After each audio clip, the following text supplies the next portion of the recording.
கடலூர் செம்மங்குப்பம் அருகே நேற்று பள்ளி வேன் மீது ரயில் மோதிய விபத்தில் உயிரிழந்த மாணவன் நிமிலேஷின் உடல் அவரது வீட்டிற்கு கொண்டு வரப்பட்டது.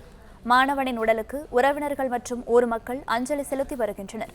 இதுகுறித்த கூடுதல் தகவல்களை எமது செய்தியாளர் லெசிராஜா வழங்க கேட்கலாம். லெசிராஜா, வணக்கம். இது குறித்த மேலும் விவரங்கள். கடலூர் அருகே செம்மங்குப்பத்தில் ஏற்பட்ட ரயில் விபத்தில் 3 பள்ளி மாணவர்கள் உயிரிழந்த நிலையில் மாணவன் உட்பட 3 பேர் கடல் மருத்துவமனையில் சிகிச்சை பெற்று வந்தனர். இந்த விபத்தில் ஒரு குடும்பத்தைச் சேர்ந்த சாருமதி மற்றும் அவரது சகோதரர் ஷெய்யன் ஆகியோர் உயிரிழந்த நிலையில் அவர்கள் உடல் சின்ன காட்டுப்பகை பகுதியில் நேற்று தகவல் செய்யப்பட்டது. இந்த நிலையில் மற்றொரு குடும்பத்தைச் சேர்ந்த விஸ்வேஷ் மற்றும் ரிமலேஷ் ஆகியோர் இந்த ரயில் விபத்தில் காயமடைந்த நிலையில் நிமிலேஷ் உயிரிழந்தார். நிமிலேஷ் பிரேத பரிசோதனை நேற்று நேரடைந்த நிலையில் விஸ்வாஸ் மருத்துவமனையில் சிகிச்சை எடுப்பதால் உடலை இன்று பெற்றுக் கொள்வதாக அவர் பெற்றோர்கள் தெரிவித்தனர். தீவிர சிகிச்சையில் இருந்த விஸ்வேஷ் உடல்நிலையில் முன்னேற்றம் ஏற்பட்டதால் சகோதரரின் இறுதிச் சடங்கில் பங்கேற்பதற்காக அவர் தற்காலிகமாக டிஸ்சார்ஜ் செய்யப்பட்டு ஊருக்கு அழைத்து செல்லப்பட்டார். பின்னர் பெற்றோர்களிடம் நிமிலேஷ் உடல் ஒப்படைக்கப்பட்டது.